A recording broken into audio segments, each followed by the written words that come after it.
प्रिय भक्तजनों, आज हम कार्तिक मास महात्म्य का चौथा अध्याय श्रवण करेंगे। नारद जी ने कहा, ऐसा कहकर भगवान विष्णु मछली का रूप धारण करके आकाश से जल में गिरे। उस समय विंध्याचल पर्वत पर तप कर रहे महर्षि कश्यप अपनी अंजलि में जल लेकर खड़े थे। भगवान उनकी अंजलि में जा गिरे। महर्षि कश्यप ने दया करके उसे अपने कमंडल में रख लिया। मछली के थोड़ा बड़ा होने पर महर्षि कश्यप ने उसे कुएं में डाल दिया। जब वह मछली कुएं में ना समा सकी तो उन्होंने उसे तालाब में डाल दिया। जब वह तालाब में भी ना आ सकी तो उन्होंने उसे समुद्र में डाल दिया। वह मछली वहां भी बढ़ने लगी।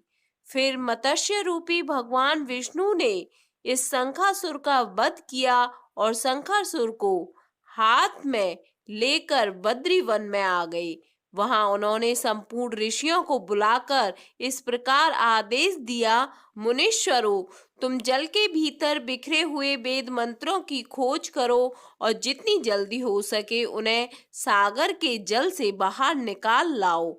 जब तक मैं देवताओं के साथ प्रयाग में ठहरता हूँ, तब उन तपोबल संपन्न महर्षियों ने यज्ञ और बीजों सहित संपूर्ण वेद मंत्रों का उद्धार किया। उनमें से जितने मंत्र जिस ऋषि ने उपलब्ध किए, वही उन बीज मंत्रों का उस दिन से ऋषि माना जाने लगा। तदंतर सब ऋषि एकत्र होकर प्रयाग में गए। वहां उन्होंने ब्रह्मा जी सहित भगवान विष्णु को उपलब्ध हुए सभी वेद मंत्र समर्पित कर दिए। सब वेदों को पाकर ब्रह्मा जी बहुत प्रसन्न हुए। उन्होंने देवताओं और ऋषियों के साथ प्रयाग में अश्वमेध यज्ञ किया। यज्ञ समाप्त होने पर सब देवताओं ने भगवान से निवेदन किया, देव अधिदेव जगन्नाथ, इस स्थान पर ब्रह्मा जी ने खोए हुए वेदों को पुनः प्राप्त किया है। हमने भी यहाँ आपके प्रसाद से यज्ञ भाग पाए हैं। अतः यह स्थान पृथ्वी पर सबसे श्रेष्ठ पुण्य की वृद्धि करने वाला एवं भोग तथा मोक्ष प्रदान करने वाला हो। साथ ही यह समय भी महापुण्यमय और ब्रह्मघाती आदि महापापियों की भी शुद्धि करने वाला हो तथा तह स्थान यहाँ दिए हुए दान को अक्षय बना देने वाला भी हो, यह वर दीजिए। भगवान विष्णु बोले, देवताओं, तुमने जो कुछ कहा है वह मुझे स्वीकार है।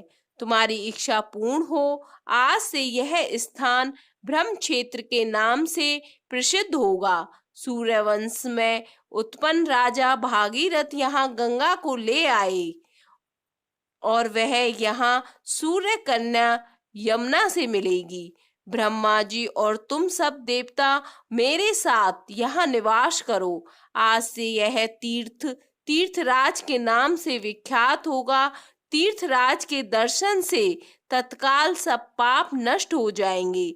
जब सूर्य मकर राशि में स्थित होंगे, उस समय यहाँ स्नान करने वाले मनुष्यों के सब पापों का यह तीर्थ नाश करेगा। यह काल भी मनुष्यों के लिए सदा महान पुण्य फल देने वाला होगा। माघ में सूर्य के मकर राशि में स्थित होने पर यहाँ स्नान करने से सालोक्य आदि फल प्राप्त होंगे। देवादिदेव भगवान विष्णु देवताओं से ऐसा कहकर ब्रह्मा जी के साथ वहीं अंतर्धान हो गए।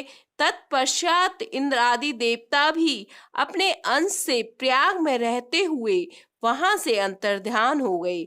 जो मनुष्य कार्तिक में तुलसी की जड़ के समीप श्री हरि का पूजन करता है, वह इस लोक में संपूर्ण भोगों का उपभोग करके अंत में वैकुंठ धाम को जाता है।